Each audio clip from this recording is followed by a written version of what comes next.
디도서 2장 14절 말씀에서 이렇게 말합니다. 디도서 2장 14절 말씀에 그가 우리를 대신하여 자신을 주심은 모든 불법에서 우리를 구속하시고 우리를 깨끗하게 하사 선한 일에 열심하는 친 백성 되게 하려 하십니다 라고 말씀입니다. 그러면서 3장으로 넘어가서 이렇게 말합니다. 디도서 3장 1절에서 너는 저희로 하여금 하면서 모든 권세 잡은 자들과 정사에 복종하며 순종하며 모든 선한 일을 행하기를 예비하게 하며 아무도 해방하지 말며 다투지 말며 간용하며 범사에 온유함으로 모든 사람에게 나타낼 것을 기억하게 하라 라고 말합니다. 2절 말씀해 보니까 바로 모든 사람에게 나타낼 것을 기억하게 하라 라고 말씀하고 있습니다. 이것은 곧 디도에게, 목회자들에게 또한 권면의 말씀이기도 합니다. 그러니까 이걸 연결해서 우리가 살펴보려고 합니다. 지난 26강을 통하여서 목회자의 책임과 의무의 그 두 번째 시간을 우리 다뤘습니다. 오늘은 바로 그 세 번째 시간과 연장선이라고 보면 될 것입니다. 목회자의 직무와 책임이 그곳에 무엇이 있느냐? 바로 예수 그리스도의 죽으심에 대해서 이야기합니다. 그리스도께서 왜 우리를 위하여 대신하여 죽으셨느냐? 그 이유가 무엇이냐? 예수 그리스도께서 우리를 위하여 대신하여 죽으신 십자가에서 죽으신 이유와 부활하신 그 이유에 대해서 이야기합니다. 바로 14절 말씀에 2장 14절 말씀에 모든 불법에서 우리를 구속하시기 위하여서 예수 그리스도께서 십자가에서 피를 흘리셨다라고 말하는 것입니다. 이것을 우리는 구속했다는 것입니다. 구속, 구원했다 이 말입니다. 또 다른 말로 우리는 대속했다라고 말합니다. 그리고 그 다음에 연결되어지는 말씀이 우리를 깨끗하게 하였다라고 말합니다. 우리를 깨끗하게 하였고 그 세 번째로 우리를 어떠한 백성으로 하나님의 친백성이 되게 하시기로자 바로 예수 그리스도께서 십자가에서 돌아가셨다고 말합니다. 예수 그리스도께서 십자가에 피를 흘리셨다라는 말이 정확하게 맞는 거겠죠. 피를 흘리심으로 그 피로 말미암아서 우리가 깨끗함을 얻었다라고 말합니다. 그리하여서 우리가 하나님의 친백성이 되게 하였다는 것입니다. 그러니까 최종의 목적은 뭡니까? 하나님의 친백성이 되게 하는 거겠죠. 친백성이 되게 한 조건이 깨끗해져야 되는 것이거든요. 불법에서 말미암아서 구속함을 받아야 됩니다.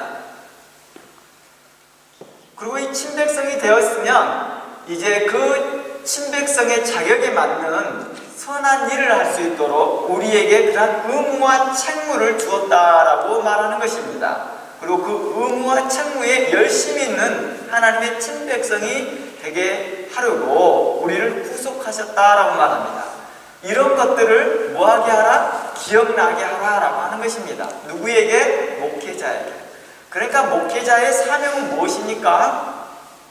성도들에게 바로 예수 그리스도께서 왜 우리를 위하여 돌아가셨는지를, 계속하셨는지를, 구속하셨는지를 이유를 설명하는 것입니다. 제일 먼저 우리를 불법에 살며 우리를 깨끗하게 하며 우리를 하나님의 친백성으로서 선한 일에 열심 있는 자로 세우고자 하는 것입니다.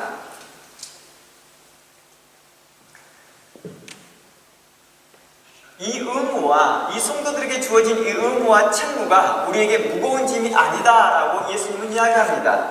그리고 그러한 직무와 책무를 하나님의 친백성으로서 받았다는 그 자부심과 자긍심과 또 영예를 갖게 하더라는 것입니다. 쉽게 말해서 누구나 그 듀티를 받지 못해요. 우리가 좋은 회사에 들어가고 싶어 하잖아요. 그리고 그 회사에 들어가는 이유는 그 회사에서 맞는 그 듀티를 받고 싶은 거잖아요. 아무에게나 주지 않아요. 그 자격 조건이 있다는 거예요. 좋은 회사에 들어가면 그 자격이 점점 까다롭겠죠. 그리고 거기에 대한 컴피티션도 심하고요. 그리고 거기에서 자기가 일을 한다는 그 자긍심이 있겠죠. 그 듀티를 한다는 자긍심이 있다는 것입니다. 그리고 그러한 자부심과 함께 어떤 영광이 있는 것이죠. 나 그 회사 사람이야 라는 그런 영광. 마치 하나님의 일에, 그 선한 일에 한다는 그 자긍심, 자부심, 영예를 얻는다라는 것입니다. 이것을 주고자 함이라는 것입니다. 이런 것들을 기억나게 하고자 하는 것입니다. 여러분들 자긍심을 가지십시오. 여러분들 하나님의 친백성들입니다. 여러분들에게 어떤 일을 맡기셨냐? 누구나 할 수 없는 일들을 맡기셨습니다. 하나님께서 하셨던 일을 여러분들에게 듀티를 맡기신 것입니다.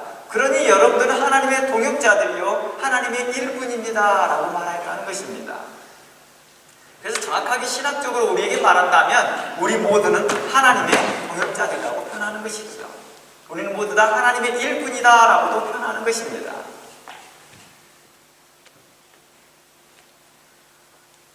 또한 교회의 말씀을 가르치는 목사들을 이제 세워서 우리에게 뭘 합니까? 그 의무와 직무, 곧 하나님의 백성으로서 맞는 그 선한 삶이, 그런 선한 행위가 무엇인지를 계속해서 기억나게 합니다. 가르치게 합니다. 그리고 그걸 교훈합니다. 그걸 깨우쳐 주기도 합니다. 그리고 그들 가르쳤던 내용들을 또다시 권면하기도 합니다. 그리고 어느 때는 이러한 일로 책선하기도 한다는 것입니다. 책선하고 책망하기도 한다는 것입니다. 이로 말미암아 예수 그리스도의 구속의 은혜와 하나님의 사랑에 대한 그 감사에 대한 표현하는 길을 소개해 주는 것입니다. 여러분의 죄가 깔끔하게 해결됐습니다. 여러분이 구속받았습니다. 이제 깨끗함을 얻었습니다. 이 감사함의 길에 표현할 수 있는 것이 무엇이냐고요? 여러분에게 하나님께서 듀티를 주셨습니다. 그 듀티를 충실히 행하십시오. 바로 그 선한 일을 행하는 것입니다. 라는 것입니다. 그 보답하는 거라는 것이죠. 뿐만 아니라 더 나아가 성도로서 어떻게 그리스도를 사랑하고 하나님을 경외할지를 알려준다는 것입니다. 그러니까 목회자의 책임이 바로 이러한 부분들에 있다라고 말하는 것입니다. 성도들에게 뭘 하는 것입니다? 뭘 하는 것입니까? 하나님께서 원하시는 그 선한 일이 무엇인지를 계속 기억나게 해주는 것입니다. 우리는 하나님의 백성들입니다. 우리는 예수 그리스도 말미암아서 구속받는 백성들입니다. 우리는 실질적으로 하나님 나라에 들어갈 수 없는 자격을 가지고 있었으나 하나님의 은혜로 말미암아서 예수 그리스도의 은혜로 말미암아서 우리는 구속함을 얻었습니다. 우리의 행위로가 아니라 하나님의 은혜로 말미암아서 우리가 구원함을 얻었습니다. 우리는 모두 다 하나님의 사랑을 받는 자들입니다. 그러니 하나님께 사랑받은 자로서 마땅히 우리가 행해야 할 것들, 감사해야 될 것들이 있습니다. 그러나 그 길이 없습니다. 그러나 하나님께서 우리에게 그 길을 알려주셨습니다. 그것은 바로 우리에게 직무와 책무를 우리에게 맡겨주셨습니다. 이렇게 하는 것이 하나님이 기쁘게 하는 일이요, 이렇게 하는 것이 하나님이 좋아하는 일입니다. 하나님이 좋아하는 일, 하나님이 기뻐하는 일을 한다는 그 자체만 해도 내가 하나님께 감사해요 라는 의미를 포함하고 있으니까요. 그리하여서 목회자들에게 이러한 일들을 성도들에게 지속적으로 가르치라고 말하는 것입니다. 상기하게 하고 기억나게 하고 이로 깨달아지게 하였고 깨우쳐지게 하고 또 이를 인하여서 행하지 못한 자들에게서 책망하고 책선하여서 다시 기억하게끔 하였다는 것입니다. 그리하여 어떻게 합니까? 더 이상 그들로 죄에 빠지지 않게 하거든라는 것입니다. 우리는 매주마다 하나님 한 주간에도 우리는 죄에 빠져 있었습니다. 그러나 그 죄 가운데 또다시 예수 그리스도의 피가 우리를 정결케 함을 믿습니다. 하고 그 담대함으로 또 나아가서 예배드리고 있더라는 것입니다. 그러면 더 나은 삶, 더 나은 하나님께 기뻐하는 삶을 살아갈 수 있도록 하나님의 말씀을 듣습니다. 그 말씀이 우리에게 교훈이 되어주고 가르침이 되더라는 것입니다. 그리하여서 더 이상 게으름과 나태와 방종, 또 무엇을 해야 될지 모르는 목적 없이 떠돌아다니는 삶이 아니라 목적이 무엇인지를 찾아가게 하더라는 것입니다. 성도로서의 목적을 잃어버렸습니다. 성도로서의 그 의무를 잃어버렸습니다. 내가 왜 예수 그리스도를 믿지? 라는 그 의무와 목적들을 잃어버렸을 때 다시 기억나게 하더라는 것입니다. 더 이상 우리로 죄에 빠지지 아니하고 게으름과 나태로 인해서 우울감 가운데 있지 않고 이게 선한 일에 열심내는 성도로 살아가도록 우리를 돕게 하더라는 것입니다. 누가요? 목회자들이요. 그리하여서 하나님의 친백성으로서 자긍심과 자부심을 갖고 살아가도록 하더라는 것입니다. 일주일에 다시 오게 되면 하나님의 말씀을 듣고 자긍심을 얻습니다. 자부심을 얻습니다. 맞아, 내가 하나님의 자녀였지. 내가 하나님의 자녀로서 하나님을 기쁘시게 하는 일이 무엇인지를 찾아보게 한다는 것입니다. 우리가 이런 일들을 자칫 오해하여서 이렇게도 생각하는 경우도 있습니다. 어떤 특정한 사람을 기쁘게 하는 것이 하나님을 기쁘게 하는 일이 아니다라고 생각하는 사람이 있습니다. 그러나 하나님을 기쁘게 하는 것은 특정한 사람을 기쁘게 하는 것도 하나님을 기쁘게 하는 것입니다. 예를 들어서 가부와 고아를 돕는 것이 어떤 것이었습니까? 하나님을 기쁘게 하는 것이었습니다. 성경은 더 나아가 보면은 바로 정사와 권세자분자, 나라에 정치하는 사람들에게 순종하는 것들도 하나님께서 기뻐하는 일이다라고 말하는 것입니다. 오늘 내용의 디도서 3장 1절 2절 내용이 그러한 내용들이었습니다. 오늘은 디도서 3장 1절 2절 내용들을 다루진 않을 것입니다. 구체적으로 설명하지 않을 것입니다. 그동안에 우리가 1장과 2장을 살펴봤던 말씀들에 대해서 살펴볼 겁니다. 그걸 통하여서 이미 1장과 2장에서 바로 하나님의 친백성으로서 해야 될 직무와 의무가 계속해서 말씀하였던 것을 다시 한번 상기해 보고자 한다는 것입니다.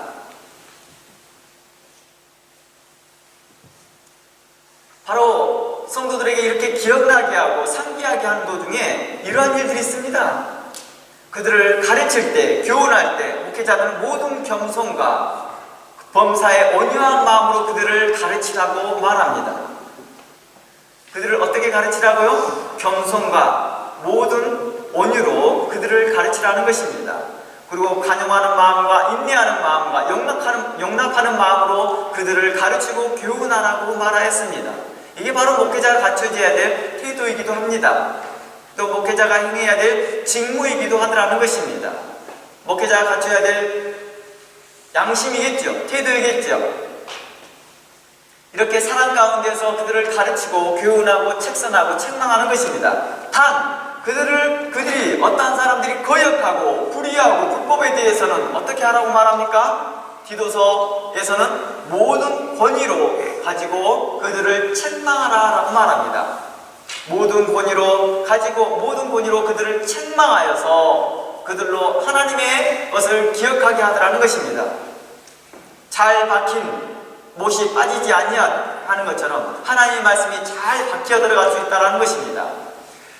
그리하여서 하나님의 말씀과 교훈이 멸시당하지 않게 하더라는 것입니다. 업신여기지 않게 하는 것입니다. 해방받지 않게 하게 한 것입니다. 그리하여 우리 구주 하나님의 교훈이 더욱 빛나게 하고자 그들을 엄중히 깨우치는 것입니다. 책선해 주는 것입니다. 그러나요, 우리가 권면하고 책선하던 주의 교훈을 받고 무시하고 그 교훈대로 따르지 않고 그대로 방치해두면 어떻겠습니까? 그 방치했던 말씀이 부패하더라는 것입니다. 길가밭에 있는 사람들에게 대해서 그 말하죠. 길가에 하나님의 말씀이 떨어졌으나 그 씨가 누가 와서 먹어버려요? 새가 와서 먹는다라고 말합니다. 이것은 부패한다라는 뜻이 되겠죠. 부패해버린다라는 것입니다. 즉 스스로 하나님의 말씀을 자의적으로 해석해버리기도 합니다. 그리고 왜곡되어 해석하기도 한다는 것입니다. 이런 어리석은 태도를 취하게 되더라는 것입니다. 뭐하게 되면요, 그걸 방치해두면 그렇더라는 것입니다. 하나님의 말씀을 듣고 그대로 방치해두면 또 무시하거나 그리고 그 말씀대로 교훈을 따르지 아니하면 그러하다라고 말합니다. 그러다 보면 예수 교훈하고 권면했던 말씀에 순종하지 않고 그냥 방치해두면 그 교훈에 부패되어서 더욱 악한 마음을 갖게 된다는 것입니다. 어떤 마음이냐고요? 나 그거 알아. 들어봤다는 거예요. 나 그거 알아. 안 해도 괜찮아. 안 해도 상관없던데? 이런 것들이죠. 이런 것들이 차츰차츰 내 안에서 내성을 갖추더라는 것입니다. 원래 통증이요, 우리 몸이 스스로 내성을 갖는다고 합니다. 처음에 그 통증이 때문에 고통스러워요. 근데 그 통증이 오랫동안 지내가 만성 통증이 되면 이 내성을 갖춰서 원래 심각한 통증인데도 불구하고 의사들이 그러죠. 아니 이런 큰 통증을 어떻게 사셨습니까? 이렇게 말할 때가 있거든요. 근데 본인은 그렇게까지 죽을 만큼 아니었다는 거예요. 내성이 생긴 거예요. 내성. 그리고 이러한 불순종이 이게 습관이 되더라는 것입니다. 방치해 두는 것이 습관이 되더라는 것입니다. 그리고 이러한 습관은 자녀들에게 불의한 유산으로 유전되더라는 것입니다. 불순종하고 하나님의 말씀을 따르지 아니하고 방치해 두는 습관들이 이제 자녀들에게 불의한 유산으로 이제 그대로 유전이 되더라는 것입니다. 이러한 상태가 이사야 시대 때부터 뭐 그 전부터도 있었겠지만 성경을 찾아보면 이사야, 하박국, 호세야, 스바냐, 학개, 스가랴, 말라기 때까지 계속 이어지더라는 것입니다. 그러니까 이사야 때 하였던 말씀이 하박국에도 나타나고 그 말씀이 스바냐, 학개, 스가랴, 말라기 때까지 계속 연결되더라는 것입니다. 세월이 많은 세월인데도 불구하고도 하나님의 귀한 선지자들이 나타나서 계속해서 말씀하였는데도 불구하고도 그것들이 계속해서 누구에게까지 그 후대에게도 그 후대에게도 그 후대에게도 계속 유산으로 남더라는 것입니다. 이것을 우리는 유전되었다라고 말하는 거죠. 유전되었다는 것입니다. 우리 대표적으로 말라기 3장 한번 가봅니다. 말라기서 3장 13절 말씀 가봅니다. 말라기서 3장 13절 말씀에 이러한 말씀이 있습니다. 여호와가 이르노라 너희가 완악한 말로 나를 대적하고도 이르기를 우리가 무슨 말로 주를 대적하였나이까 하는도다. 이는 너희가 말하기를 하나님을 섬기는 것이 헛되니 만군의 여호와 앞에 그 명령을 지키며 슬프게 행하는 것이 무엇이 유익하겠느냐라고 말합니다. 하나님의 명령을 지키며 슬프게 행한다라는 말이 무슨 말이냐? 이 지키다와 슬프게 행한다는 말은 어떤 뜻이냐면 슬프게 행하다는 것은 회개하다는 것입니다. 말씀을 지키다는 것은 그 직무와 책무를 행한다는 것입니다. 그러나 그 직무와 책무를 다 행하지 못하는 것에 대해서 죄를 범한 불의한 모습에 대해서 금식하고 회개하고 이러한 것들이 뭐 하는 거예요? 죄 때문에 해서 반성하는 이러한 것들이 헛되다고 말하는 것입니다. 구약의 이 방법에 있어서는 이 죄를 범하고 있는 사람들은 회개할 때 자신이 행동을 천천히 행합니다. 이 말이 뭐예요? 절제하는 거겠죠. 자기의 정욕대로 행하지 않겠다는 의지겠죠. 이런 것들이 헛되다라고 말하는 것입니다. 반성하고 기도하고 있는 것들이 다 헛되다 이렇게 생각하는 것입니다. 그러면서 15절에 말합니다. 슬프게 행하는 것이 우리에게 무엇이 유익하느냐? 지금은 우리는 교만한 자가 복되다 하며 악을 행하는 자가 창성하며 하나님을 시험하는 자가 화를 면한다 하노라 한다는 것입니다. 이곳 15절 말씀에 교만한 자가 복되다라는 것은 뭐예요? 이곳에서 교만한 자, 악을 행하는 자라는 말은 이 뜻은 세상의 풍조를 따라가는 것을 이야기하고 있는 것입니다. 세상의 방식, 세상의 뜻, 세상의 가치관을 따라가는 것이죠. 이것을 하나님 보시기에는 교만하다 하는 것이죠. 우리가 세상의 방법 중에서 어떤 거 있습니까? 마인드 컨트롤이라는 거 있죠. 자기 자신을 믿는 거예요. 그렇죠? 이것을 성경에서는 교만이라고 하죠. 우리는 누구만 믿는 거예요? 하나님을 믿는 것이죠. 그리고 하나님이 내 안에 행하셨던 일, 행하셨던 역사들, 내가 하나님의 자녀인 것을 내가 믿는 것입니다. 그래서 내가 내 자신, 기독교적인 입장에서 내가 내 자신을 믿는 것은 어떤 것입니까? 내가 하나님의 자녀인 것을 믿는 것입니다. 바로 이러한 부분이 다른 가치관이겠죠. 그러면서 교만한 자가 복되다 하며 악을 행하는 자가 창성하더라. 세상의 가치관을 따라가니까 창성하더라는 거예요. 세상의 방식을 따라가니까 창성하더라는 것입니다. 그러면 하나님을 시험하는 자가 화를 면한다라고 말하는 것입니다. 즉 하나님을 시험하는 자라는 뜻이 무엇입니까? 그들이 악을 행하지만 하나님은 당장 심판하지 않는 것은 도리어 하나님이 뭘 하기 때문에 자식이니까, 내가 하나님의 자식이니까 어쩔 수 없다는 식으로 주장을 하는 것입니다. 이러한 것들이 계속해서 시험하더라는 것입니다. 또 이런 것들 있죠. 이 시험하는 방식이 뭡니까? 계속해서 부모의 발에 불순종하였고 하나님 말씀에 불순종했더니 당장에 나에게 문제가 없으니까 이제 차츰차츰 뭐 하는 거예요? 그래서 부모들이 그러죠. 너 인내심 테스트 하니? 이런 말 하잖아요.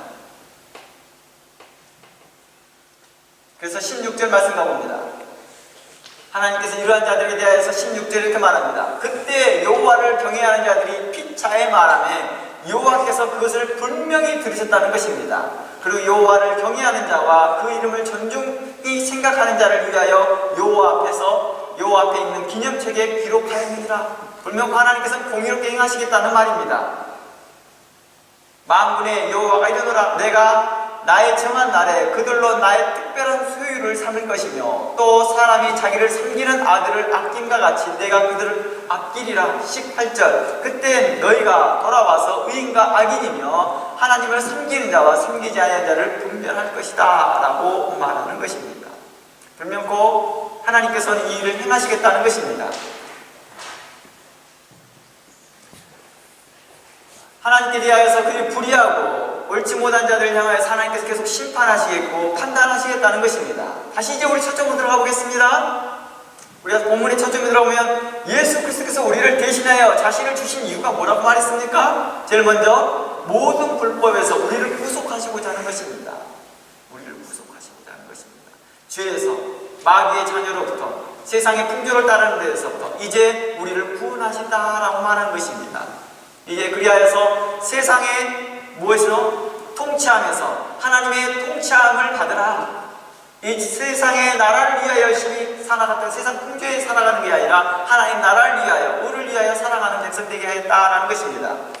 우리를 또한 거룩하게 하였다라고 말합니다. 내가 거룩하니 너희도 거룩하라 함과 같이 우리를 거룩하게 했다는 것입니다.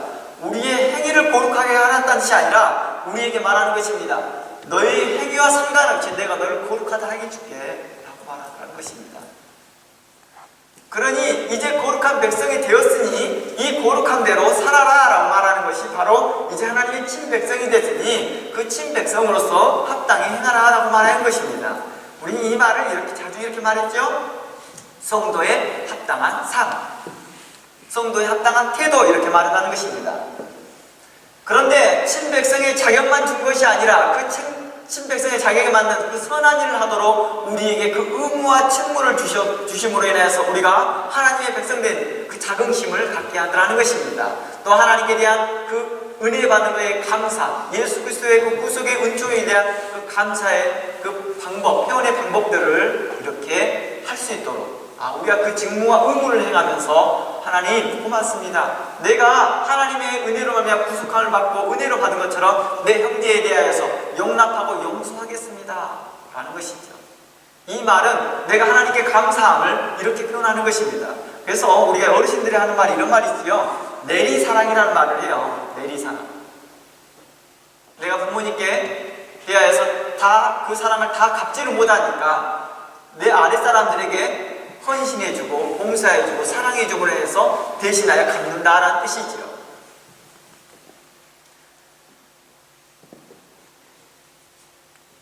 그래서 이 선한 일이 무엇인지를 1장부터 이제 설명해 보고 있다는 것입니다. 1장, 2장에서 1장, 2장, 3장으로 계속 연결하고 있다는 것입니다. 그래서 1장에서 이야기하고 이제 2장부터 3장 초반까지 집중적으로 하나님의 선한 일이 무엇인지를 집중적으로 2장과 3장에서 다루고 있습니다. 특별히 2장에서 가장 많이 다뤘죠. 1장에서 잠시 언급합니다. 그 다음 2장에서 본격적으로 다뤘습니다. 3장 초반에까지 그 문제를 다루고 있다는 것입니다. 우리 지난 시간까지 우리 2장에서 하나님의 그 선한 일이 무엇인지를 계속해서 다뤘다는 것입니다. 다시 상기하기 위해서 저는 간략하게 정리하고 다음 주부터 3장으로 시작해 보려고 합니다. 오늘은 그동안 살펴보았던 여러 성경을 다시 읽어가면서요, 하나님의 친백성으로서 마땅히 행해야 될 것들, 곧 성도의 합당한 삶을 우리가 다시 한번 기억하고자 하나님의 말씀들을 다시 한번 살펴보고자 합니다. 그래서 우리 삶을 다시 한번 점검하고 주의 교훈과 말씀을 우리 스스로가 새롭게 옷을 입기를 원합니다. 과거의 예배수의 말씀처럼 옛 옷을 벗어버리라, 그리고 그리스도의 옷을 다시 입으라 함과 같이 우리가 일주일 동안에 우리가 생각해왔던 하나님, 그 하나님의 말씀에 따라서 우리가 우리 자신을 살펴보면서 그 과거의 옷들을 벗어버리고 새 옷을 입는 그런 시간 되어지기를 원합니다. 먼저 1장에서는 이렇게 나옵니다. 디도서 1장을 한번 들어가 봅니다. 전체적으로 살펴볼 겁니다. 그래서 성경을 보이는 프로젝터는 알아서 이렇게 돌려주면 돼요. 먼저 1장에서는 교회를 향하여 말합니다. 처음에 교회를 향하여 말하고 있다는 것입니다. 교회에서 말하면서 이렇게 말합니다. 먼저 교회 리더십들은 다시 정비하고 바르게 세우라는 것입니다. 그래서 교회 안에 먼저 하나님의 그 선한 일로 선한 백성이 되기 위해서는 먼저 교회가 먼저 정비되어야 됩니다. 정비되어야 됩니다.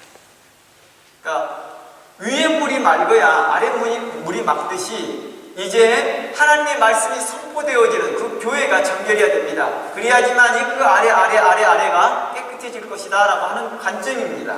그래서 제일 먼저 교회를 향하여 말합니다. 새 옷을 입으십시오. 이제 그리스도의 옛 옷을 예전에 있는 옷들을 다 벗어버리고 세상 풍조를 따랐던 옷을 다 벗어버리고 새 옷을 입으십시오 라고 말하는 것입니다. 그러면서 그레데 교회를 향하여서 이렇게 말합니다. 다시 리더십을 다시 정비하십시오. 다시 장로들을 세우시고 감독들을 세우시고 라고 말하고 있다는 것입니다. 그리고 더 나아가 그동안 거짓된 교훈을 가르쳤던 자, 즉 영계주의나 할례당과 기복신앙들을 가르치는 자들을 그들의 입을 막아버려라. 입을 막으라는 뜻은 무슨 말일까요? 그들의 사역을 축소 또한 제한하라는 뜻이겠지요. 그리고 그러한 교훈을 따르는 자들의 성도들을 향하여서 이제 바른 교훈으로 이제 그들을 가르치고 교훈하여서 그들을 권면하여서 다시 건강한 교회로 세우라고 말하고 있는 것이 디도서 1장의 내용입니다. 그러니까 디도서 1장에서는 먼저 리더십을 세우고 그 리더십이 세워지고 나면 이제 교인들에게 뭐하라? 하나님의 그 바른 교훈들을 가르치라는 것입니다. 이게 동시다발적으로 일어나겠죠. 동시적으로 일어나겠죠. 이 일을 행할 때 어떤 일을 합니까? 그들이 이제 말씀을 기억하게 됩니다. 아, 그래요. 본질의 말씀이 이랬지 라고 기억하게 되더라는 것입니다. 그리고 이 일을 행할 때 바로 리더십과 성도들과 그리고 입술로는 하나님을 시인하나 행위로는 선한 일을 버리는 자들, 그런 자들이 누구였어요? 리더십들과 성도들이겠죠. 입술로는 하나님을 시인합니다. 그러나 행위로는 그 선한 일을 버리는 자들을 향하여서 엄중히 책망하라고 말합니다. 엄중히 책망하고 바로 이 내용이 1장 마지막 절에 나와요. 1장 마지막 부분에 보면 그들을 엄중히 책망하고 바른 교훈에 합당하게 행할 수 있도록 그들을 책선하라 라고 말합니다. 이것이 바로 목회이며 이것이 바로 목회자의 책무이고 의무다 라고 말하는 것입니다. 그러니까 목회자가 교회에 가서 교회의 그 문제에 대해서 책선하고 바르게 하는 것입니다. 제가 교회를 협력하면서 그런 일이죠. 교회 협력하면 저희 교회에 아무런 문제가 없습니다. 책선하고 책망할 일이 없겠죠. 그러나 그 교회 가서 책선하고 책망할 일이 무엇 때문입니까? 그들이 하나님의 도에 따르지 않고 세상 풍조와 세상의 방식과 육신의 생각을 하고 있었기 때문이겠죠. 바로 이러한 교회를 향하여서 뭘 해야 됩니까? 책선하고 책망하는 것입니다. 그런데 솔직히요, 이런 거 있어요. 요즘에 들어와서 정말 더 그러지만 다른 사람이 자신의 자식들을 혼내는 면은 뭐합니까? 기분이 언짢습니다. 부모 입장에서요. 그렇죠. 근데 저희 어렸을 때를 보면 좀 달랐어요. 저희 어렸을 때 보면 달랐다는 거예요. 아마 그게 왜 그랬는지 잘 모르겠지만 분위기가 그랬어요. 과거의 어르신들은 어땠습니까? 주변의 어른들에게 도리어 훈계받는 것에 대하여서 감사하게 했고요. 선생님들에게 대하여서 우리 자식 많이 혼내주십시오. 바르게 인도하여 주십시오. 라고 말을 했습니다. 그게 인사였고 그게 바로 A였거든요. 그리고 자기 자녀를 향한 사랑이었거든요. 근데 오늘은 조금만 누가 건드려도 이게 부모의 자존심을 건드는 문제와 연결되어졌기 때문에 자기 자녀의 삐뚤어진 문제도 그냥 놔둬야 됩니다. 교회의 삐뚤어진 문제도 그만 놔둬야 됩니다. 건들면 자존심의 문제가 거론되니까요. 그러나 목회자의 책임과 책무는 뭐합니까? 그런 문제에 불렸고 직설적이고 의로운 마음과 선한 마음으로 그들을 책망하고 책선해야 된다라고 말합니다. 이게 누구의 의무라고 말합니까? 목회자의 책무이기도 하며 의무이기도 하다는 것입니다. 그래서 목회자는요, 한 교회에, 목사는요, 한 교회에 목사로만 있지 아니하고 모든 성도, 하나님의 모든 성도들에 대해서 목사 역할을 하라고 말하고 있는 것입니다. 담임의 역할도 있지만 목사의 역할도 있다는 것입니다. 목사는 꼭 한 교회에 소속되어져 있어서 그 교회만을 말하는 것도 아니고 그때는 담임의 역할이겠죠. 그러나 만일 그가 목사로서 범교회적인 입장에서 할 경우에는 이게 구분되어지지 않다는 것입니다. 모든 성도들에 대해서 우리는 그렇게 행할 수 있다는 것입니다.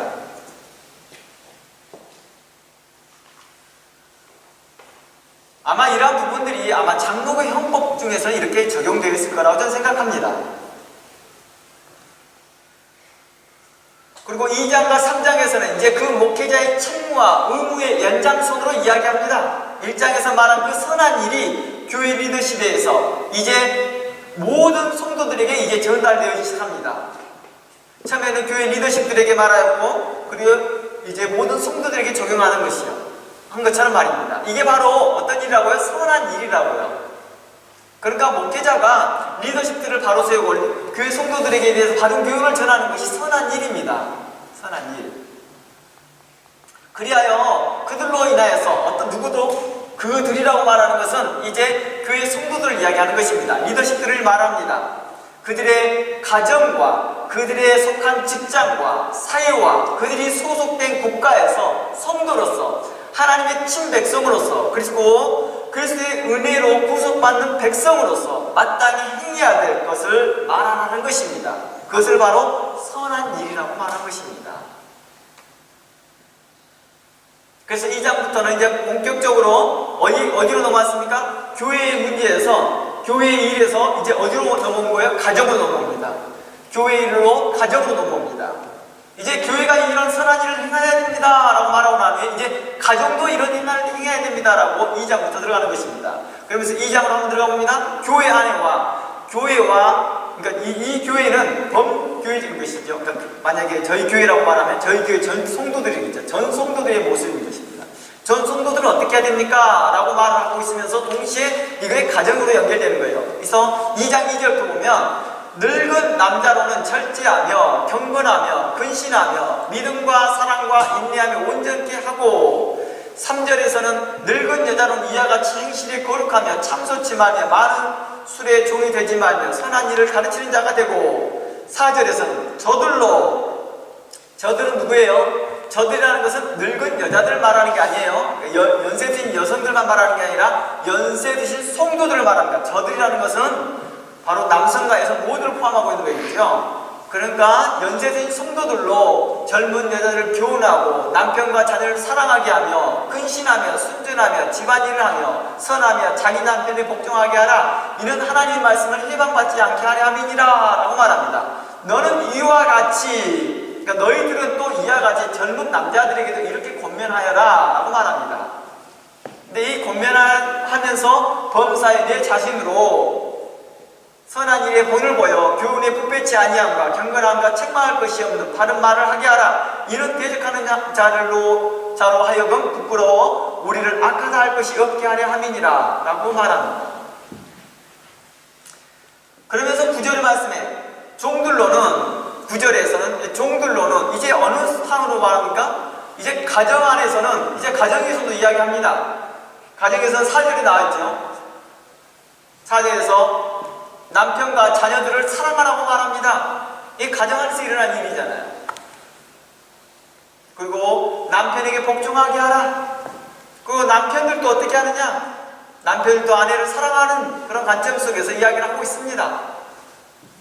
그러면서 이 가정의 문제를 다루고 난 다음에 그 다음에 어디로? 사회로 연결됩니다. 9절 종들로는 자기 상전에서 범사에 순종하며 기쁘게 하고 거스려 말하지 말며 떼어먹지 말고 오직 선한 충성을 다하게 하라. 이는 범사에 우리 구주 하나님의 교훈을 빛나게 하려 함이니라 라고 말합니다. 그러면서 3장 1절 2절 말씀에 이제 국가로 넘어가는 거예요. 국가로 넘어가면서 너희의 소속된 국가의 상전들에게 국가의 정치들에게 관료들에게 뭐하라? 순종하라 라고 말했던 거예요. 이게 뭐하는 거예요? 하나님의 친백성이라 한다면 이 일을 행하라는 것이 이게 하나님께 대한 선한 일이라는 것입니다.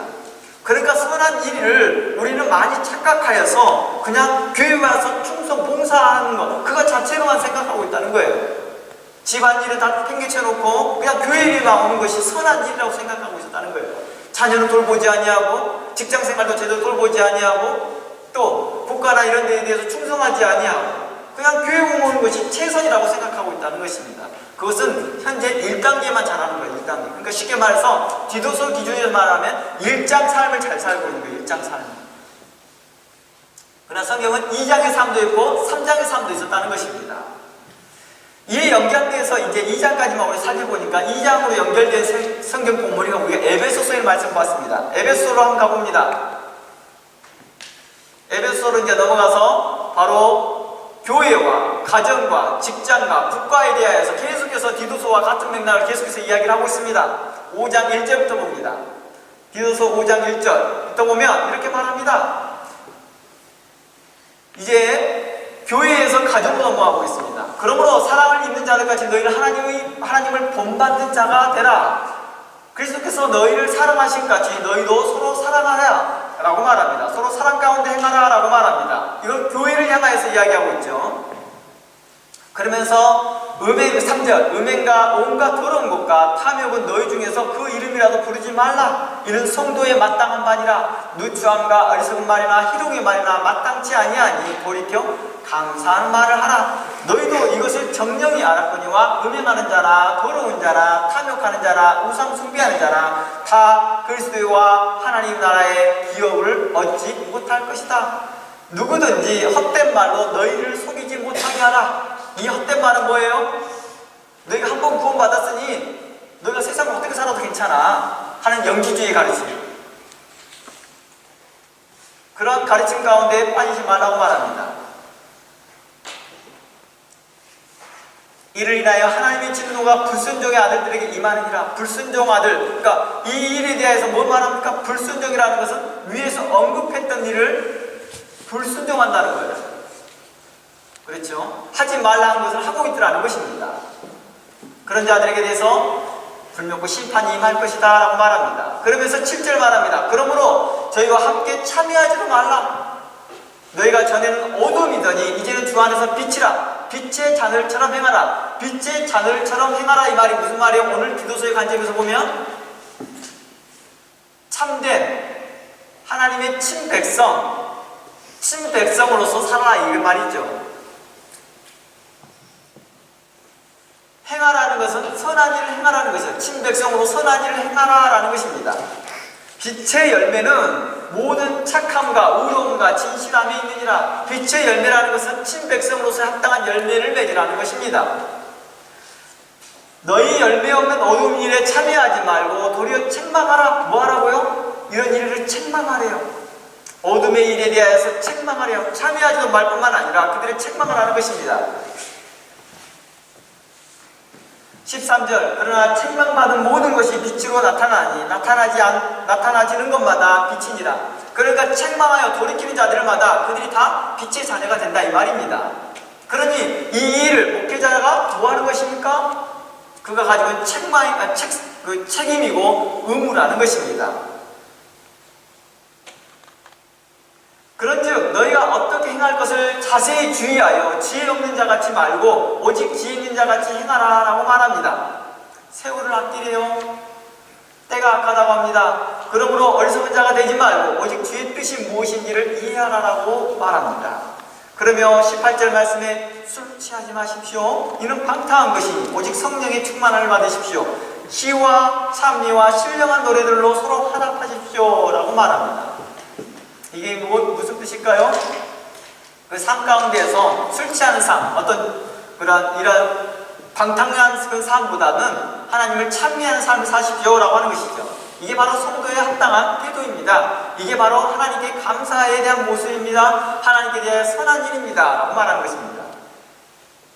그러면서 21절 그리스도를 경외함으로 피차 복종하라. 그러면 22절 말씀에 이렇게 말합니다. 아내들이여 자기 남편에게 복종하기를 죽게 하듯 하십시오. 남편이 아내의 머리됨 같이 그리스도께서 교회의 머리됨이니라 라고 말하면서 교회가 그리스도께 하듯 아내들도 범사에 그 남편에게 복종하십시오. 25절 말씀에 남편들아 아내 사랑하기를 그리스도께서 교회를 사랑하시고 자기를 주신 것 같이 하십시오 라고 말합니다. 그러니까 아내와 남편들에게 복종하고 사랑하는 것이 바로 선한 일이라는 것입니다. 누구로서? 하나님의 친백성으로서요. 내가 하나님 일을 어떻게 하오리까? 라고 말했을 때 우리가 이렇게 하는 거예요. 가정 안에서요.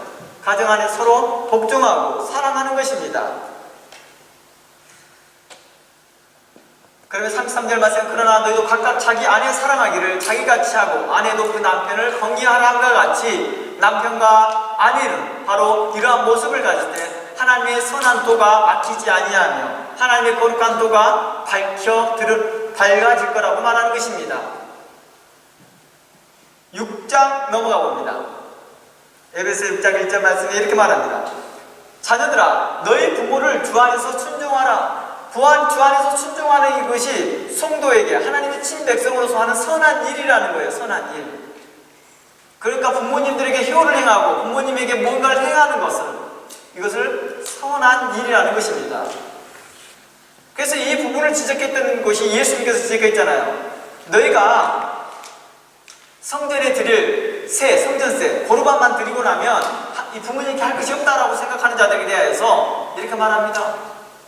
하나님이 정말 원하는 것은 너희가 성전세를 내는 것은 디도서 1장 3이야.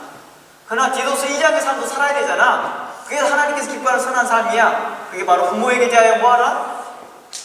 효를 다하라는 것입니다. 내 아버지와 어머니를 공경하라. 이것이 약속 있는 첫 계명이다. 이것이 첫 계명이다까지도 언급합니다. 이런 내가 땅에서 장수하고 잘 될 것이다 라고 말합니다. 또 아비들아 너희 자녀를 노엽게 하지 말고 오직 주의 교양과 훈계로 양육하라. 이 아비들아라는 것은 뭐예요? 부모들아 이 말이겠죠. 부모들아 자녀를 노엽게 하지 말고 주의 교양과 훈계로 양육하라는 것입니다. 주의 말씀으로 그들을 가르치고 훈계하라는 것입니다. 그리고 그들을 양육시키라는 것입니다. 이에 관련돼서 디모데 전서를 한번 가봅니다. 디모데전서 3장 말씀입니다. 이러한 모든 말씀은 우리가 지난 디도서 강의 2장 강의를 하면서 다 다뤘던 내용이기 때문에 여러분들에게 하나님의 그 선한 일이 무엇인지를 기억나게 하기 위해서 다시 한번 살펴보는 것입니다. 디도서 3장 4절 말씀입니다. 디도서 3장 4절 말씀에 자기 집을 잘 다스려 자녀들로 모든 단정함으로 복종케 하는 자라 하더니 사람이 자기 집을 다스릴 줄 알지 못하면서 어찌 하나님의 교회를 돌보겠느냐라고 말합니다. 그러니까 교회, 하나님께서 선한 일이 교회, 가정, 직장, 국가 이렇게 있지만 이게 동시다발적으로 한 장소에 일어난다는 거예요. 한 번에요. 한 번에. 그러니까 이 사건을 통해서 우리는 생각해 봐야 된다는 것입니다. 그러니까 자기 집을 잘 다스려 자녀들로 모든 단정함으로 복종케 하는 자라 할 것이니 사람이 자기 집을 다스릴 줄 알지 못하면서 어찌 하나님의 길을 돌보겠느냐라고 하는 것은 어떤 말이 되겠어요? 가정 안에서 엉망인데 어떻게 해서 교회 안에서 잘한다고 하는 것을 하나님께서 칭찬하시겠느냐라고 하는 것입니다. 본문에서 자기 집을 잘 다스려라고 했다 때 이 말은 어떤 말이에요? 가정에서 좋은 본보기가 되라는 것입니다. 성도로서 좋은 본보기가 되는 것입니다. 내가 하나님의 말씀을 배우고 하나님의 말씀에 성경 공부를 하고 하나님의 말씀에 열심히 배우는 성도로 한다면 그 성도에 맞게끔 가정 안에서 그 본보기가 드러나는 것입니다. 가정을 잘 다스리는 것입니다. 하나님 나라와 하나님의 친백성에 합당한 태도를 이러한 모습이라고 표현하고 있는 것입니다. 내가 하나님의 백성입니까? 나는 하나님의 말씀을 배우고 있습니까? 나는 어떠한 직책을 가지고 있습니까? 그렇다면 그 가정에서 그 본보기가 나온다라고 말합니다. 특히 본문을 자세히 살펴보면 자기 자녀들을 순종하고 복종하도록 가르치라고 말합니다. 이것이 성도의 의무이며 책무라고 말합니다. 특히 영어 성경과 다른 번역 성경을 보면 이렇게 나옵니다. 큰 위험을 가지고 자녀를 다스리라라고 말합니다. 제가 여러분들이 가지고 있는 성경이 있으면 이걸 새번역 같은 것이 있나요? 한번 보면 되지만 보시면 그대로 놔두세요. 새번역에 보면 이렇게 나와요. 우리나라 새번역입니다. 자기 가정을 잘 다스리며 언제나 위험을 가지고 자녀를 순종하는 사람이 되어야 한다라고 말합니다. 뭘 가지고? 위험을 가지고. 위험이라는 것은 권위를 가지고라는 뜻을 갖도 포함되겠죠. 우리에게 익숙한 또 공동번역이라는 게 있습니다. 그 공동번역이 이렇게 나왔습니다. 또한 자기 가정을 잘 다스릴 줄을 알고 큰 위험을 가지고 뭘 가지고? 큰 위험, 권위를 가지고라는 뜻이겠죠. 자기 자녀를 복종시킬 줄 알아야 됩니다 라고 말합니다. 영어 성경에서는 이렇게 나옵니다. In subjection with all gravity 라고 말합니다. 그러니까 그 권위 안에서 아이들을 잘 다스리라는 것입니다. 즉 자녀들과 아랫사람을 순종케 하는 것은 가장 최선의 방법은 그들에게 위험을 잊지 않는 것입니다. 부모로서 위험을 잊지 않는 것입니다. 부모로서의 권위를 잃지 않는 것입니다. 그래서 본문에서 계속 연결되어지는 것이 종과 상전에게도 그대로 적용이 돼요. 종과 상전에게도요. 오늘날 부모들 그 가정과 교회를 통하여서도 연결해서 하는 그 세미나를 통해서도 말을 하였지만은 오늘날에 부모가 자녀들과의 친구처럼 대한다는 개념 속에서 어떤 현상을 합니까? 권위가 품위를 지키지 못하더라는 것입니다. 부모로서의 품위는 어떠 있습니까? 외적인 것이 아니 있습니다. 오직 하나님 말씀의 선한 일을 가르치는 것입니다. 하나님의 말씀에 선한 교훈을 가르치는 것입니다. 이게 합당하지 않다, 이것이 옳다, 절다라는 것을 분명하게 가르치는 것입니다. 그 권위가 어디로부터 나와요? 하나님 말씀부터 나온다는 것입니다. 그러니까 성도들은 부모의 권위조차도 어디로부터 나온 걸 알게 돼요? 말씀에부터 나온다는 걸 알게 되더라는 것입니다. 그러면서 에베소의 말씀 계속해서 보면 죄송합니다. 아까 좀 전에 찾아봤던 게 어디죠? 디모데 전서죠. 디모데 3장 4절, 5절로 한번 가보죠. 5절로 가보면 종들아 떨며 성실한 마음으로 육체의 상전에게 순종하기를 그리스도께 하듯 하라 라고 말합니다. 그러니까 계속해서 사회생활에도 우리에게 말합니다. 직장생활할 때 우리의 상사들에게 그리스도께 순종하듯이 하십시오. 이게 어느 모습에서 보였어요? 가정 안에서 보였잖아요. 그러니까 교회, 가정, 직장이 연결되고 있다는 거예요. 자기 아내만 사랑하기를 주님께서 교회를 사랑하는 같이 사랑하는 게 아니라 마치 직장도 그렇게 하는 것이고, 또 아내가 남편을 복종할 때 그리스도께서 성도가 교회가 그리스도께 복종하던 것처럼 그렇게 복종하는 삶이 직장생활에서 그렇게 하더라는 것입니다. 그래서 눈가림만 하여 사람을 기쁘게 하는 자처럼 하지 말고 그리스도의 종처럼 마음으로 하나님의 뜻을 행하며 단 마음으로 섬기듯 죽게 하듯 하고 사람에게 하지 말라라고 말하는 것입니다. 이혼론적인 삶을 가르치고 주장하는 사람들이 뭐예요? 세상 일은 불법을 행해도 아무런 말을 안 해요. 괜찮다고 해요. 교회 안에서만이 잘하면 되는 걸로만 이야기하고 있더라는 거예요. 탈세했던 그걸 가지고 11조 헌금을 하는 것을 교회에서는 칭찬하고 있고 그걸 간증하고 있다 한다면 옳지 못한 거죠. 불의한 방법으로 돈을 수입을 벌어갖고 그 불의한 방법으로 하나님께 헌금을 하고 있는 것에서 칭찬하고 있다면 안 되는 거겠죠. 교회는 불명고 목회자는 뭘 해야 될 책임이 있어요? 책망하고 책선해야 될 책임과 의무가 있다는 거예요. 그러니까 그것을 방관하거나 방주하거나 말하지 않고 침묵하고 있다는 것은 목회자의 책무와 의무를 다하지 않고 있다는 것입니다. 또한 교회 리더십들이 또 그걸 발견하고 있다면 교회 리더십도 그 자신이 해야 될 책무와 의무를 다하지 않는 것입니다. 리포트를 해야 될 거 아니에요? 그리고 장로와 권사와 교회 리더십들은 이 일에 대해 책망하고 책선할 수 있는 권위를 하나님께서 주셨거든요. 그 직책을 통하여서요. 행하지 않습니다. 이걸 통하여서 하나님께서는 엄히 꾸짖으시더라는 것입니다. 그러니 너희는 그런 리더십들을 다시 교훈하고 다시 그들을 책선하고 그들을 다시 양육시켜서 다시 새롭게 리더십을 세우라고 말하는 것입니다. 그런 일들을 하기 위해서 디도가 새롭게 그 교회로 온 거예요.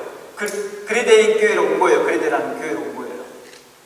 그리고 그 교회 전체, 교회는 한 개만 있는 게 아니었다겠죠. 그리데 안에는 여러 교회가 있다 했죠. 그 교회 전체를 향하여서 말하고 있다는 것입니다. 너희는 그 교회 안에서 마치 감독과 같이, 선지자와 같이 있어서 그들을 감독을 다시 세우고 그들의 목사를 다시 세우고 그들의 장로들을 다시 세우라. 무엇으로? 하나님의 말씀으로 다시 그들을 교훈하고 책망하고 책선하여서 다시 새롭게 하여라. 불의하였던 장로들을 다시 새롭게 하여서 다시 거룩한 장로로 세우고, 불의한 감독이 있었다면 그 불의한 감독을 해서 다시 또 그 불의할 뿐만 아니라 또 뭐해서 방조하고 방임하고 무관심했던 그 감독과 장로들이 있다 한다면 그들을 새롭게 하여 경각시켜서 그들로 뭐하게 하라? 바른 장로, 바른 감독이 되게 하라는 것입니다. 그리하여 교회가 건강하도록 성도들을 책선하고 책망하는 일에 너만 하는 게 아니라 그들로 하게끔 하라. 목회자가 의롭지 못했다면, 그 일에 대해서 선한 걸 가르치지 못했다면 그 목회자를 책선하고 책망하여 그들로 뭐하게 하라? 다시 하나님의 말씀이 의롭게 선포되게 하라. 그래야 건강한 성도로, 그리고 건강한 성도로 세우게 하라. 그리고 성도들에게 말합니다. 이제 바른 교훈을 따르십시오. 이게 바른 교훈입니다 라고 그들에게 하나님의 말씀으로 모든 온유와 겸손으로 그들을 가르치라고 말했다는 것입니다. 바로 이러한 것들이 목회자의 책임이고 의무라는 것입니다. 그러니까 누가 담임 목사 할 거냐, 그 담임에만 초점이 있는 게 아니라는 것입니다. 목사 타이틀 받는 게 중요한 게 아니었다는 것입니다. 내가 그 목사의 타이틀을 받았으면 그 직무와 책무를 다 할 때 하나님께서 기뻐하시다는 것입니다. 성도로서 하나님의 친백성 된 것에만, 자격만 부여받는 것에서만 기뻐하지 말고 그 자격을 부여받았으면 그 맞는 책임과 의무를 다하는 것입니다. 그게 바로 선한 일이라고 말하고 있다는 것입니다.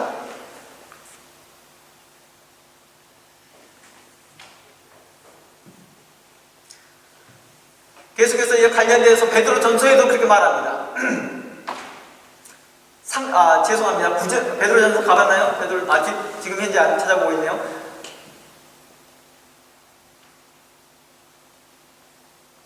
디도서에서 계속 살펴보면, 디도서에서 계속 살펴보면 3장 9절에서는 뭐라고 말하고 있냐면, 상전들아 너희들도 저희에게와 이와 같이 공갈을 그치라. 저와 너희 상전이 하늘에 계시고 그에게는 외모로 사람을 취하는 일이 없는 줄 너희가 알미니라. 나가면서도 바로 직장 상사들에게 뭐라고 말합니까? 지금 현재 3장 9절이에요.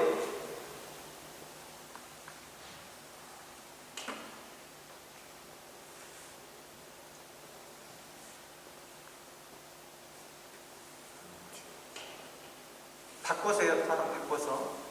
그래서 지금 현재 우리 초점들을 보면서 성경은 계속해서 우리에게 이렇게 말하고 있다는 것입니다. 하나님의 말씀이 단순하게 그냥 교육 생활만 잘하고 있는 사람들을 성도라고 부르지 아니하고 전반적인 삶에서 이야기를 하고 있다는 것입니다. 성도의 합당한 삶을 이렇게 사십시오. 베드로전서 2장 18절 말씀 가봅니다. 베드로전서 2장 18절 말씀에 사람들아 범사에 두려워함으로 주인에게 순복하되 선하고 관용하는 자들뿐만 아니라 또한 까다로운 자에도 그렇게 하라. 사환들이라는 말은 뭐예요? 그래서 직장생활하면 이걸 이야기를 하고 있잖아요. 범사에 두려워함으로 주인을 순복하되 선하고 관용하는 자들에게뿐만 아니라 또한 까다로운 자들에게니라. 바로 이러한 것들이 어디에도 적용이 돼요? 교회 안에도 적용이 돼요. 교회 안에도. 우리 목사님이 좀 까다로워요. 우리 목사님이 저래요. 그게 불평불만하지 말고 범사에 순종함으로 따라가는 것입니다. 하나님 말씀을 까다롭게 가르치는 자들도 있겠죠. 아볼로와 같은 사람, 또 바나바와 같은 사람이 있다는 거예요. 아볼로는 어떤 사람입니까? 하나님 말씀을 아주 날카롭게, 아주 학식적으로, 학자와 같이 말씀을 가르치는 자였습니다. 그러나 바나바는 어떤 사람입니까? 좀 관용 있게 말씀을 가르쳤던 사람이거든요. 그러나 바나바와 같은 사람을 말씀을 가르치던, 아볼로와 같이 말씀을 가르치던, 또 어느 때는 어느 투박한 말투로 가르치는 사도 바울과 같은 말씀을 가르치던 사람이던, 어떠한 사람이 말씀을 가르치든 그 말씀에 대하여 뭐하라? 그 말씀이 옳은 뜻으로 말씀을 가르치고 있다면 그 말씀에 순종하라 라고 말하는 것도 이해되겠죠. 이제 그걸 가정으로 이끌어 봅시다. 가정 안에는 어떨까요? 그러니까 교회 안에서는 어느 장로님이 까다로워요, 권사님이 까다로워요. 제가 이 까다롭다라고 하는 말은 말씀의 규칙에서 까다롭다 이 말입니다. 말씀의 규칙에서 까다롭다는 것입니다. 그러면 이제 가정 안에는 어떨까요? 가정 안에서 아버지, 엄마는 어떨까요? 그런 까다로운 성격을 가지신 분도 있겠지요. 기질적으로 까다로우신 분들이 있다는 거예요. 그런 분들에게 대해 범사에 그들에게도 순종하라. 범사에게 두려움으로 복종하라고 말합니다. 선하고 관용 있는 자에게만 아니라 까다로운 자에게도 그렇게 하라고 말합니다. 직장생활도 어떠냐? 그러하라는 것입니다.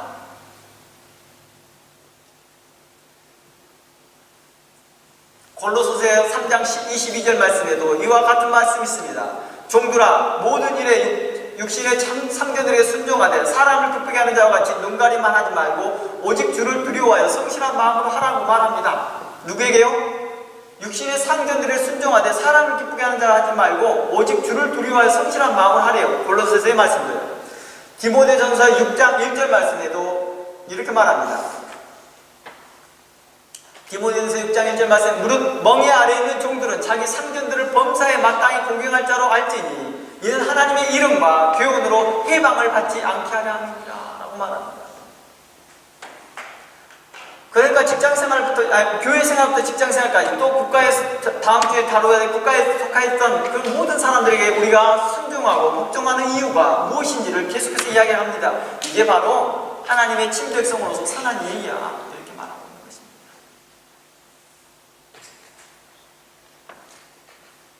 이제 목회자의 책무를 다시 한번 이야기합니다. 목회자의 책무는 무엇이 필요합니까?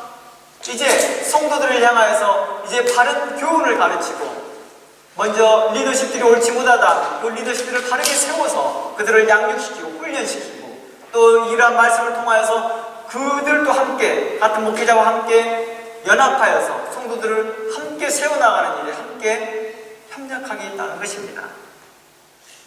누구를 협력하는 거예요? 하나님의 나라를 협력하는 것입니다. 바로 이것을 성경은 우리에게 말하고 있다는 것입니다. 예수 그리스도께서 우리를 대신하여 예수 그리스도의 자신을 우리에게 주신 목적, 예수 그리스도의 십자가에서 보혈의 피를 흘리신 그 목적이 바로 이러한 데가 있다는 것입니다. 우리를 구속하시고 우리를 친백성을 만들고 우리로 그 친백성으로서 하나님의 선한 일을 행할 수 있도록 하기 위한 것이었습니다. 그 선한 일이 교회에서부터 국가에 이르기까지 그 다양한 장르 안에서 상황 안에서 우리로 배우게 하고 행하게 하였다는 것입니다. 그 선한 일을 부모는 부모로서, 자녀는 자녀로서, 직장생활은 직장생활하는 자로서, 또 교회 안에서는 각각의 장로로서며 리더십으로서, 목사는 목사로서, 성도는 성도로서 마땅히 행할 일들을 행하라고 말하는 것입니다. 이게 바로 하나님께서 우리를 향한 뜻이라고 말합니다. 하나님께서 예수 그리스도를 이 땅에 보내주셔서 그 아들의 피로 말미암아 우리를 구속하신 이유를 이렇게 말씀하고 있다는 것입니다. 이걸 바로 복음이라고 말했다는 것입니다. 그래서 제가 복음의 본질에 대해서 1차적인 본질인 바로 뭐라고 했습니까? 예수 그리스도의 피가 우리를 구속했다는 것이고, 2차적인 그 본질은 바로 하나님의 친백성으로서 이렇게 살아가는 것입니다. 친백성으로서. 이게 바로 복음의 본질이라고 지난 디도서의 강을 통해서 우리가 나눴던 것이고 에베소 강에서도 언급했던 내용입니다. 오늘 여기까지 통하여서 우리는 그동안에 다루었던 디도서 1장, 2장 내용을 다시 한번 상기해 보았습니다. 그러면서 우리 스스로가 점검해 보기를 원합니다. 하나님의 백성으로서 하나님의 말씀을 그동안 들었던 것에 대해서 우리는 얼마만큼 잘 적용하고 살아갔는지, 만약에 그렇게 못했다 할지라도, 실패하였다 할지라도 또다시 예수 그리스도의 피를 의지하여서 하나님 나에게 또 다른 믿음을 허락하여 주시고 내게 새로운 믿음을 허락하여 주시옵시고, 이제 하나님 말씀을 의지하여 내가 세상 옷을 벗어버리고 옛 옷을 벗어버리고 예수 그리스도로 말미암아서 담대히 새 옷을 받고 새 옷을 입어 하나님의 말씀에 순종하는 자 되게 하여 주시옵소서. 이제 선한 일에 순종하는 자 되게 하여 주시옵소서. 세상 풍조와 세상의 가치관과 육신의 생각을 내어 벗어버리고 오직 하나님의 거룩한 뜻을 따라 하나님의 성격적 가치관을 따라가게 하여 주시옵소서. 그래야 하나님을 기쁘게 하는 자 되게 하여 주시옵시고 하나님의 뜻에 따라 살아가는 그런 성도 되게 하여 주시옵소서라고 그런 다짐하는 시간, 그런 결단하는 시간 되었으면 좋겠습니다. 그래야 우리 삶이 윤택해지고 우리 성도로서의 더욱 성숙하는 그런 모습이 되어졌으면 좋겠습니다. 그래야 우리 모두가 결국에는 하나님 나라를 성숙받는 우리 모두가 되었으면 좋겠습니다. 다 함께 기도합니다. 하나님,